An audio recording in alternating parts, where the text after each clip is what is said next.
पुनः आप लोग का स्वागत है पीकेएस क्लासेस में। आज हम लोग संस्कृत का 5वां टॉपिक देखने वाले हैं जो कि बहुत ही इम्पोर्टेंट है। देखिए, ये है चैप्टर का नाम है संस्कृत का भारत महिमा, है ना। इसमें ये ध्यान देंगे इसमें क्या सब पूछा जाएगा।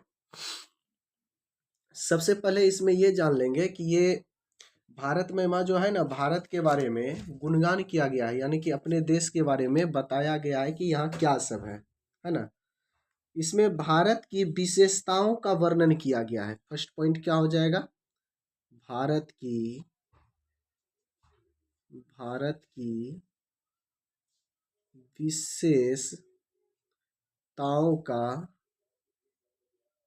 विशेषताओं का वर्णन किया गया है। वर्णन किया गया है। ये देखिए, ये मुख्य बातें हैं। इसमें क्या किया गया है? इसमें भारत की विशेषताओं का, है ना, वर्णन किया गया है। ये हो गया फर्स्ट पॉइंट। नेक्स्ट इसमें हम लोग देख लेंगे। नेक्स्ट पॉइंट इसमें विश्व के प्रथम ग्रंथ वेद की रचना यहीं हुई है। देखिए, विश्व के प्रथम ग्रंथ वेद की रचना, वेद होता है ना, वेद की रचना यहीं हुई है। यहीं का मतलब क्या है? भारत में जो प्रथम ग्रंथ है अपना वेद है, ये सबसे पहले कहाँ रचित हुआ था? अपना भारत में ही है। ये प्रशंसा का बहुत बड़ा विषय है, इसको ध्यान रखेंगे। तीसरा है टॉपिक, है ना। तीसरा हम लोग जानेंगे, यहाँ कहा गया है कि विशेष कारण ईश्वर भी भारत में ही अवतरित हुआ है। ये भी देखिए, ईश्वर भी भारत में ही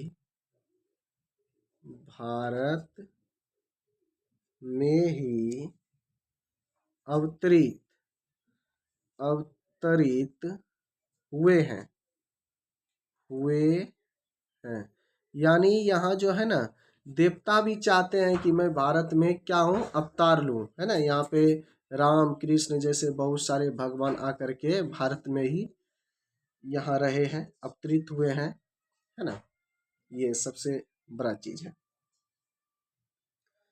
वाल्मीकि एवं व्यास आदि ने इस देश का गौरव बढ़ाया है। नेक्स्ट पॉइंट देखिए, वाल्मीकि कौन है? रामायण का रचयिता है ना,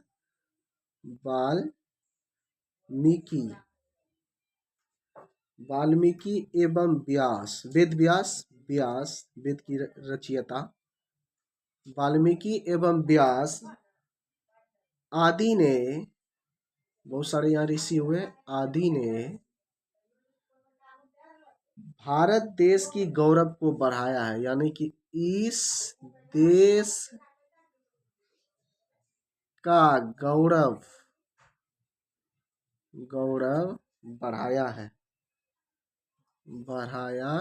यानी हम लोग जिस देश में रहते हैं ना, ये बहुत ही वो होता है ना, देवता भी यहाँ तरसते हैं जन्म लेने के लिए, कि हम लोग जो है ना, अवतरित होने के लिए, कि यहाँ आकर के अवतरित होंगे, यहाँ के बारे में देखेंगे। यहाँ बहुत अच्छा अच्छा चीज है, वो इस पार्ट के अंतर्गत कहा गया है।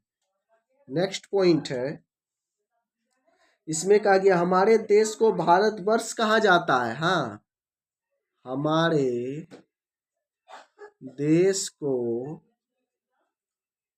भारतवर्ष कहा जाता है। भारतवर्ष कहा जाता है ना। नेक्स्ट पॉइंट हम लोग जानेंगे, वे मनुष्य धन्य है जो स्वर्ग और मोक्ष प्रदान करने वाले पवित्र भू भारत पर जन्म लेते हैं। कहा गया है वे मनुष्य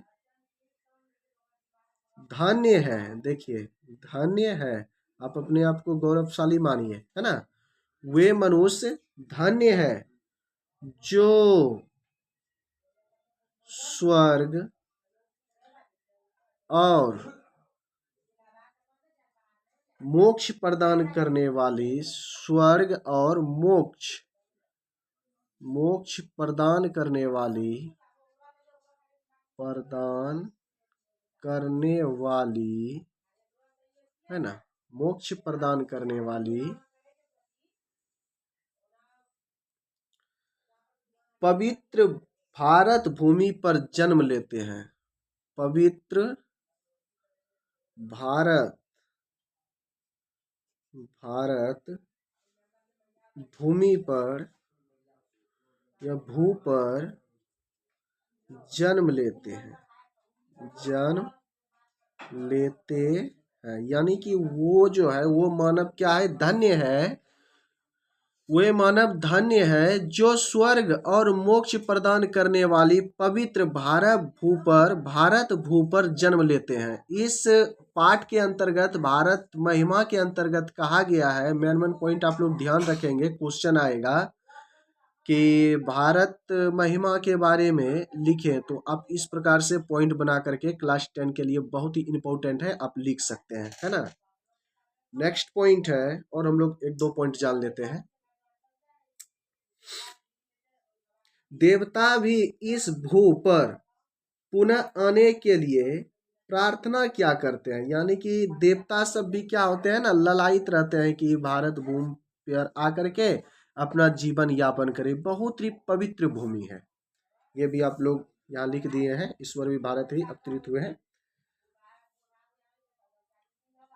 यह देश जो है, यह देश है ना, यह देश धरती पर स्वर्ग के समान माना गया है। यह देश धरती पर स्वर्ग के समान, स्वर्ग के समान माना गया है, माना गया है, स्वर्ग के समान। यहाँ पे बहुत हरियाली सब जगह है, बहुत अच्छा एकदम शांत माहौल है ना, ये सब है।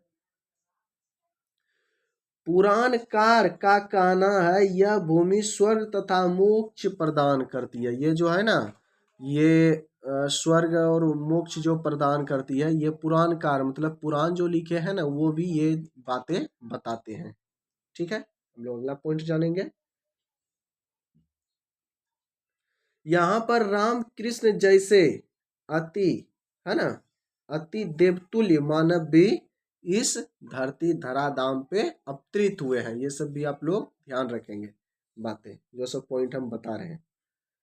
यह ऋषि है ना, यह भूमि ऋषि मुनियों की यज्ञ स्थली है। देखिए बहुत अच्छा पॉइंट है। यह भूमि ऋषि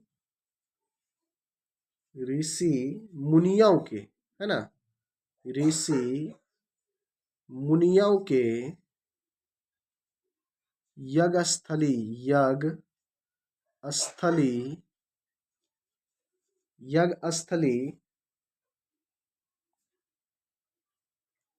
देशभक्तों की कर्म स्थलीय तथा श्रद्धालुओं की धर्म स्थलीय है। यह यज्ञ स्थलीय भूमि है, इसको कर्म भूमि भी कह सकते हैं, है ना, कर्म भूमि आदि। ये ठीक है, और हम लोग एक आध पॉइंट और जान लेते हैं। फिर से एक पॉइंट हम लोग जान लेते हैं। भारत ही ऐसा देश है, भारत ही ऐसा देश है, देखिए, और कहीं नहीं, चीन नेपाल कहीं नहीं, यानी भारत ही ऐसा देश है जहां भगवान भी जन्म लेने की इच्छा प्रकट करते हैं। भारत ही ऐसा देश है जहां भगवान भी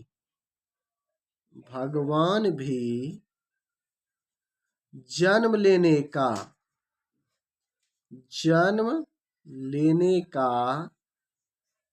इच्छा प्रकट करते हैं, जन्म लेने का इच्छा प्रकट करते हैं, लास्ट पॉइंट एक और हम लोग जान लेंगे, है ना।